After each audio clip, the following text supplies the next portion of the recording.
प्रणाम आप सभी को। मेरा नाम रोशन है। दोस्तों, आज मैं आपके लिए लेकर आया हूँ कथा सम्राट मुंशी प्रेमचंद जी की लिखी एक बहुत ही लोकप्रिय कहानी जिसका शीर्षक है ज्योति। तो आइए शुरू करते हैं कहानी का पाठ। विधवा हो जाने के बाद बूटी का स्वभाव बहुत कटु हो गया था। जब बहुत जी जलता तो अपने मृत पति को कोसती, आप तो सिधार गए, मेरे लिए यह जंजाल छोड़ गए। जब इतनी जल्दी जाना था तो ब्याह न जाने किस लिए किया।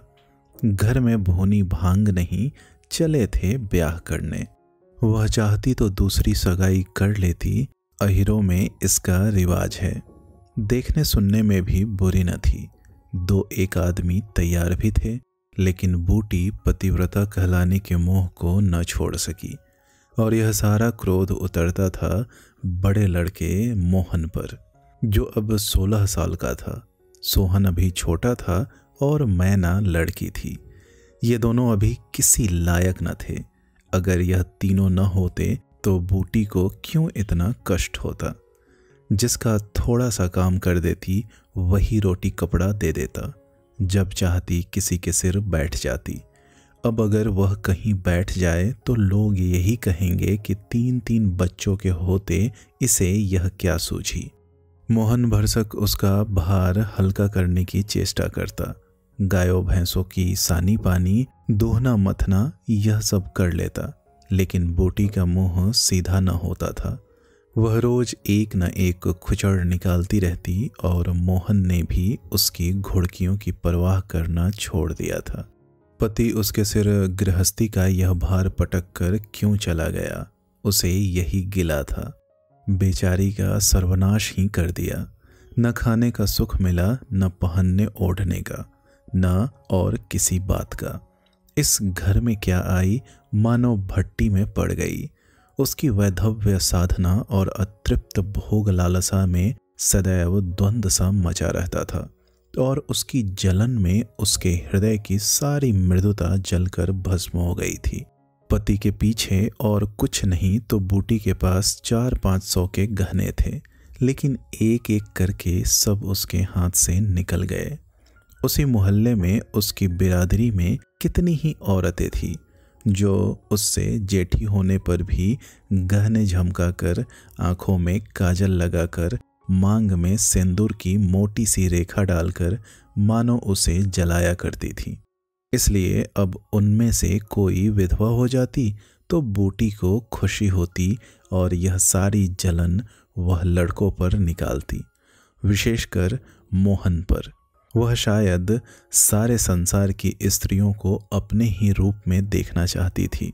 कुत्सा में उसे विशेष आनंद मिलता था। उसकी वंचित लालसा जल न पाकर ओस चाट लेने में ही संतुष्ट होती थी। फिर यह कैसे संभव था कि वह मोहन के विषय में कुछ सुने और पेट में डाल ले। ज्यों ही मोहन संध्या समय दूध बेचकर घर आया, बूटी ने कहा, देखती हूँ तू अब सांड बनने पर उतारू हो गया है। मोहन ने प्रश्न के भाव से देखा। कैसा सांड? बात क्या है? तू रुपया से छिप छिप कर नहीं हंसता बोलता, उस पर कहता है कैसा सांड? तुझे लाज नहीं आती? घर में पैसे पैसे की तंगी है और वहां उसके लिए पान लाए जाते हैं, कपड़े रंगाए जाते हैं। मोहन ने विद्रोह का भाव धारण किया। अगर उसने मुझसे 4 पैसे के पान मांगे तो क्या करता? कहता कि पैसे दे तो लाऊंगा। अपनी धोती रंगने को दी तो उससे रंगाई मांगता। मोहल्ले में एक तू ही धन्ना सेठ है और किसी से उसने क्यों न कहा? मोहन बोला, यह वह जाने, मैं क्या बताऊं। तुझे अब छैला बनने की सूझती है। घर में भी कभी 1 पैसे का पान लाया? यहां पान किसके लिए लाता? बूटी ने कहा, क्या तेरे लिखे घर में सब मर गए? मोहन बोला, मैं न जानता था तुम पान खाना चाहती हो। बूटी, संसार में 1 रुपया ही पान खाने जोग है।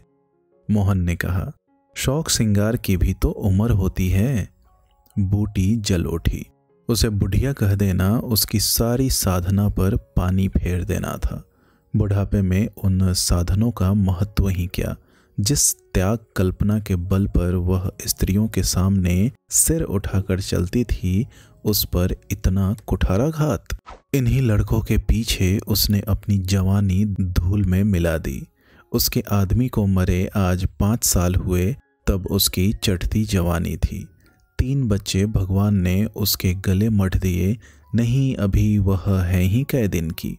चाहती तो आज वह भी ओठ लाल किए, पाँव में महावर लगाए, अनवट बिछुए पहने मटकती फिरती।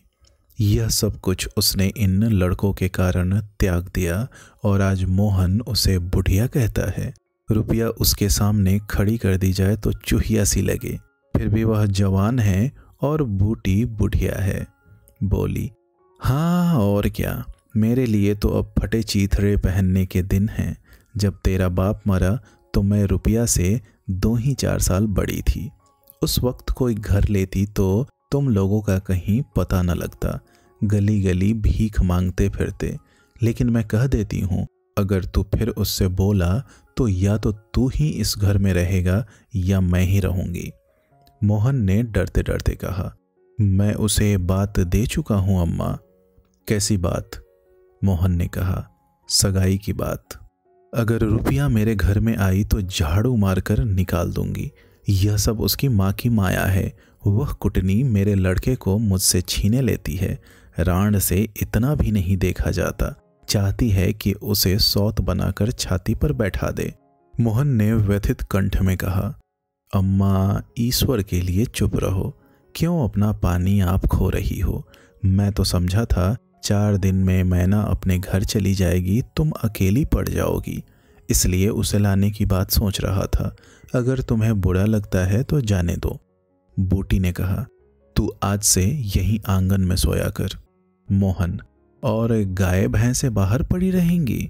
बूटी, पड़ी रहने दे, कोई डाका नहीं पड़ा जाता। मोहन बोला, मुझ पर तुझे इतना संदेह है? बूटी, हाँ। मोहन ने कहा, तो मैं यहाँ न सोऊंगा। बूटी, तो निकल जा घर से। हाँ, तेरी यही इच्छा है तो निकल जाऊंगा। मैना ने भोजन पकाया। मोहन ने कहा, मुझे भूख नहीं है। बूटी उसे मनाने न आई। मोहन का युवक हृदय माता के इस कठोर शासन को किसी तरह स्वीकार नहीं कर सकता। उसका घर है, ले ले। अपने लिए वह कोई दूसरा ठिकाना ढूंढ निकालेगा। रुपया ने उसके रूखे जीवन में एक स्निग्धता भर दी है। भर ही दी थी। जब वह एक अव्यक्त कामना से चंचल हो रहा था, जीवन कुछ सूना सूना लगता था, रुपया ने नव वसंत की भांति आकर उसे पल्लवित कर दिया। मोहन को जीवन में एक मीठा स्वाद मिलने लगा। कोई काम करना होता पर ध्यान रुपया की ओर लगा रहता। सोचता उसे क्या दे दे कि वह प्रसन्न हो जाए। अब वह कौन मुंह लेकर उसके पास जाए? क्या उससे कहे कि अम्मा ने मुझे तुझसे मिलने को मना किया है? अभी कल ही तो बरगद के नीचे दोनों में कैसी कैसी बातें हुई थी। मोहन ने कहा था, रूपा, तुम इतनी सुंदर हो, तुम्हारे 100 गाहक निकल आएंगे। मेरे घर में तुम्हारे लिए क्या रखा है? इस पर रुपया ने जो जवाब दिया था वह तो संगीत की तरह अब भी उसके प्राण में बसा हुआ था। मैं तो तुमको चाहती हूँ मोहन, अकेले तुमको। परगने के चौधरी हो जाओ तब भी मोहन हो, मजूरी करो तब भी मोहन हो। उसी रुपया से आज वह जाकर कहे, मुझे अब तुमसे कोई सरोकार नहीं है। नहीं, यह नहीं हो सकता। उसे घर की परवाह नहीं है। वह रूपनिया के साथ माँ से अलग रहेगा। इस जगह न सही, किसी दूसरे मोहल्ले में सही। इस वक्त भी रुपया उसकी राह देख रही होगी। कैसे अच्छे बीड़े लगाती है, कहीं अम्मा सुन पावे कि वह रात को रुपया के द्वार पर गया था तो परान ही दे दे परान। अपने भाग तो नहीं बखानती कि ऐसी देवी बहू मिली जाती है। न जाने क्यों रुपया से इतनी चिढ़ती है। वह जरा पान खा लेती है, जरा साड़ी रंग कर पहनती है, बस यही तो। चूड़ियों की झंकार सुनाई दी। रुपनिया आ रही है। हाँ, वही है। रुपया उसके सिरहाने आकर बोली, सो गए क्या मोहन? घड़ी भर से तुम्हारी राह देख रही हूं, आए क्यों नहीं? मोहन नींद का मक्कर किए पड़ा रहा। रुपया ने उसका सिर हिलाकर फिर कहा, क्या सो गए मोहन? उन कोमल उंगलियों के स्पर्श में क्या सिद्धि थी कौन जाने। मोहन की सारी आत्मा उन्मत्त हो उठी। उसके प्राण मानो बाहर निकलकर रुपया के चरणों में समर्पित हो जाने के लिए उछल पड़े। देवी वरदान के लिए सामने खड़ी थी। सारा विश्व जैसे नाच रहा था। उसे मालूम हुआ जैसे उसका शरीर लुप्त हो गया है। केवल वह एक मधुर स्वर की भांति विश्व की गोद में चिपटा हुआ उसके साथ नृत्य कर रहा है। रुपया ने कहा, अभी से सो गए क्या जी? मोहन बोला, हाँ, जरा नींद आ गई थी रूपा। तुम इस वक्त क्या करने आई? कहीं अम्मा देख ले तो मुझे मार ही डाले। तुम आज आए क्यों नहीं? रुपया बोली। मोहन ने कहा, आज अम्मा से लड़ाई हो गई। रुपया बोली, क्या कहती थी? कहती थी रुपया से बोलेगा तो मैं परान दे दूंगी। तुमने पूछा नहीं रुपया से क्यों चिढ़ती हो? अब उनकी बात क्या कहूँ रूपा, वह किसी का खाना पहनना नहीं देख सकती। अब मुझे तुमसे दूर रहना पड़ेगा। रुपया बोली, मेरा जी तो न मानेगा। मोहन बोला, ऐसी बात करोगी तो मैं तुम्हें लेकर भाग जाऊंगा। रुपया बोली, तुम मेरे पास एक बार रोज आया करो बस, और मैं कुछ नहीं चाहती। और अम्मा जो बिगड़ेंगी तो मैं समझ गई तुम मुझे प्यार नहीं करते। मोहन बोला, मेरा बस होता तो तुमको अपने परान में रख लेता। इसी समय घर के किवाड़ खटके रुपया भाग गई। मोहन दूसरे दिन सोकर उठा तो उसके हृदय में आनंद का सागर सा भरा हुआ था। वह सोहन को बराबर डांटता रहता था। सोहन आलसी था, घर के काम धंधे में जी न लगाता था। मोहन को देखते ही वह साबुन छिपाकर भाग जाने का अवसर खोजने लगा। मोहन ने मुस्कुराकर कहा, धोती बहुत मैली हो गई है सोहन, धोबी को क्यों नहीं देते? सोहन को इन शब्दों में स्नेह की गंध आई। धोबिन पैसे मांगती हैं। मोहन बोला, तो पैसे अम्मा से क्यों नहीं मांग लेते? सोहन बोला, अम्मा कौन पैसे दिए देती है, तो मुझसे ले लो। यह कहकर उसने एक इकन्नी उसकी ओर फेंक दी। सोहन प्रसन्न हो गया। भाई और माता दोनों ही उसे धिक्कारते रहते थे। बहुत दिनों बाद आज उसे स्नेह की मधुरता का स्वाद मिला। इकन्नी उठा ली और धोती को वहीं छोड़कर गाय को खोलकर ले चला।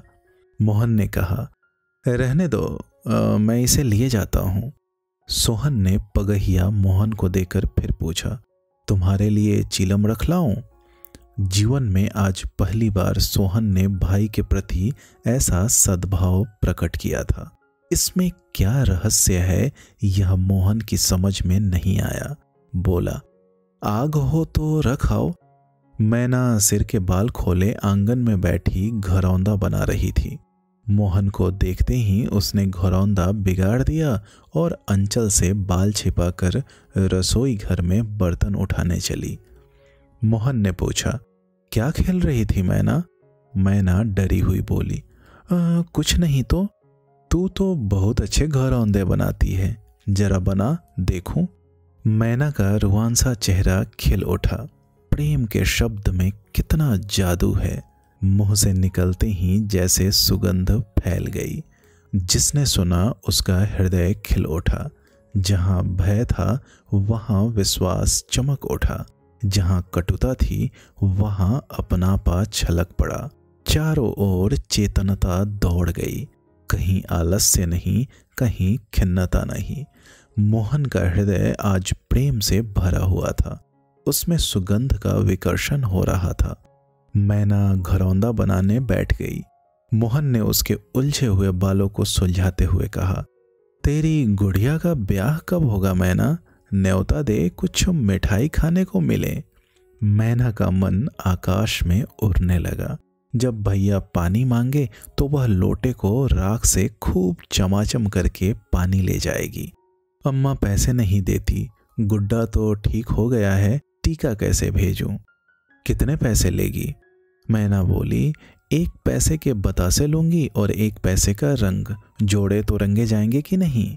मोहन ने कहा, तो 2 पैसे में तेरा काम चल जाएगा। हाँ 2 पैसे दे दो भैया, तो मेरी गुड़िया का ब्याह धूमधाम से हो जाए। मोहन ने 2 पैसे हाथ में लेकर मैना को दिखाए। मैना लपकी, मोहन ने हाथ ऊपर उठाया।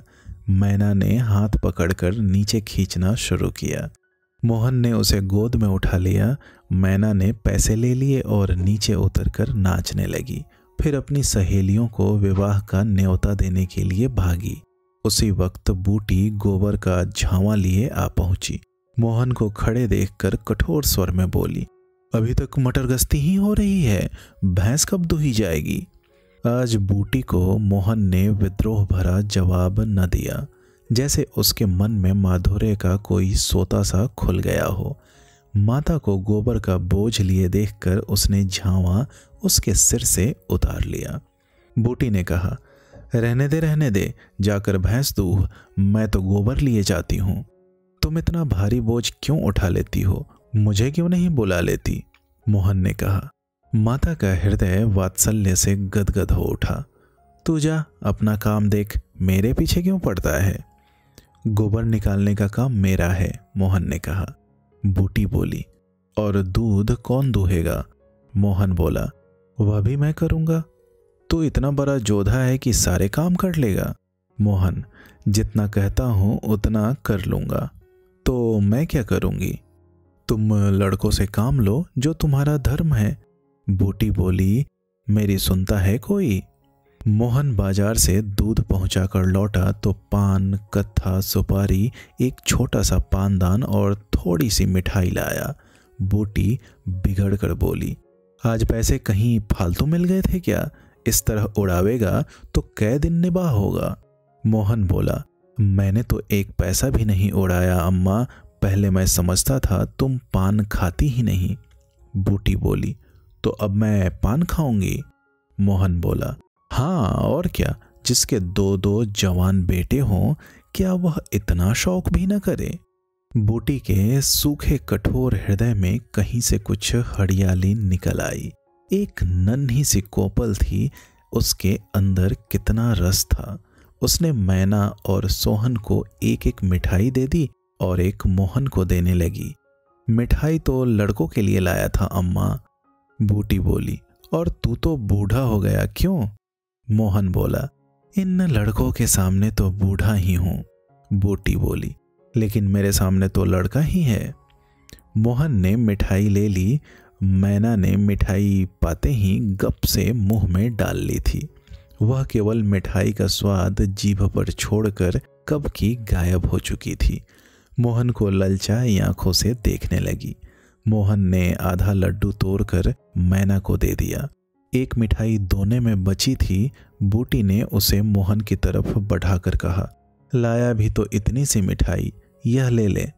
मोहन ने आधी मिठाई मुंह में डालकर कहा, वह तुम्हारा हिस्सा है अम्मा। बूटी बोली, तुम्हें खाते देखकर मुझे जो आनंद मिलता है उसमें मिठास से ज्यादा स्वाद है। उसने आधी मिठाई सोहन और आधी मोहन को दे दी। फिर पानदान खोलकर देखने लगी। आज जीवन में पहली बार उसे यह सौभाग्य प्राप्त हुआ। धन्य भाग की पति के राज में जिस विभूति के लिए तरसती रही, वह लड़के के राज में मिली। पानदान में कई कुल्हियां थी और देखो 2 छोटी छोटी चिमचियां भी है। ऊपर कड़ा लगा हुआ है, जहां चाहो लटका कर ले जाओ। ऊपर की तस्तरी में पान रखे जाएंगे। ज्यों ही मोहन बाहर चला गया, उसने पानदान को मांज धोकर उसमें चूना कत्था भरा, सुपारी काटी, पान को भिगोकर तस्तरी में रखा, तब एक बीड़ा लगाकर खाया। उस बीड़े के रस ने जैसे उसके वैधव्य की कटुता को स्निग्ध कर दिया। मन की प्रसन्नता व्यवहार में उदारता बन जाती है। अब वह घर में नहीं बैठ सकती। उसका मन इतना गहरा नहीं कि इतनी बड़ी विभूति उसमें जाकर गुम हो जाए। एक पुराना आईना पड़ा हुआ था, उसने उसमें मुंह देखा। ओठों पर लाली है। मुंह लाल करने के लिए उसने थोड़े ही पान खाया है। धनिया ने आकर कहा, काकी तनिक रस्सी दे दो, मेरी रस्सी टूट गई है। कल बूटी ने साफ कह दिया होता, मेरी रस्सी गांव भर के लिए नहीं है, रस्सी टूट गई है तो बनवा लो। आज उसने धनिया को रस्सी निकालकर प्रसन्न मुख से दे दी और सद्भाव से पूछा, लड़के के दस्त बंद हुए कि नहीं धनिया? धनिया ने उदास मन से कहा, नहीं काकी, आज तो दिन भर दस्त आए, जाने दांत आ रहे हैं। पानी भर ले तो चल जरा देखूं, दांत ही है कि कुछ और फसाद है, किसी की नजर वजर तो नहीं लगी। अब क्या जाने काकी, कौन जाने किसी की आंख फूटी हो। चौंचाल लड़कों को नजर का बड़ा डर रहता है, बूटी ने कहा। धनिया बोली, जिसने चुमकार कर बुलाया झट उसकी गोद में चला जाता है, ऐसा हंसता है कि तुमसे क्या कहूं। बूटी बोली, कभी कभी माँ की नजर भी लग जाया करती है। धनिया, ए नौज काकी, भला कोई अपने लड़के को नजर लगाएगा? बूटी, यही तो तू समझती नहीं, नजर आप ही लग जाती है। धनिया पानी लेकर आई तो बूटी उसके साथ बच्चे को देखने चली। तू अकेली है? आजकल घर के काम धंधे में बड़ा अंडस होता होगा। नहीं काकी, रुपया आ जाती है, घर का कुछ काम कर देती है, नहीं अकेले तो मेरी मरण हो जाती।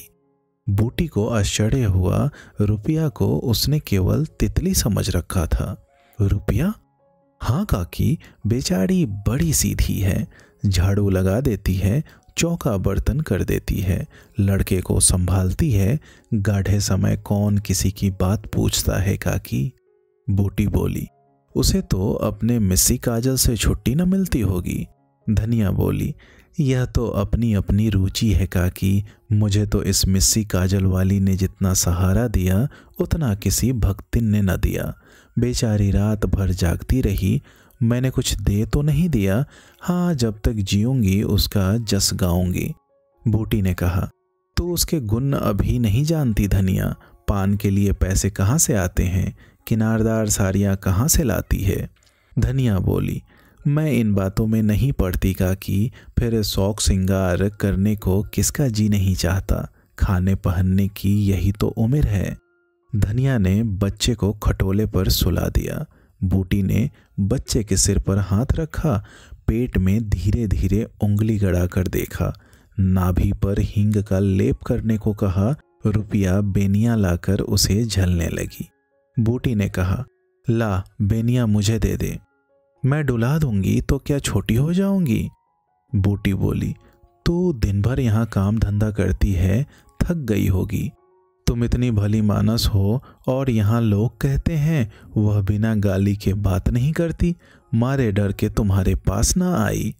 बूटी मुस्कुराई, लोग झूठ तो नहीं कहते, मैं आंखों की देखी मानूं कि कानों की सुनी।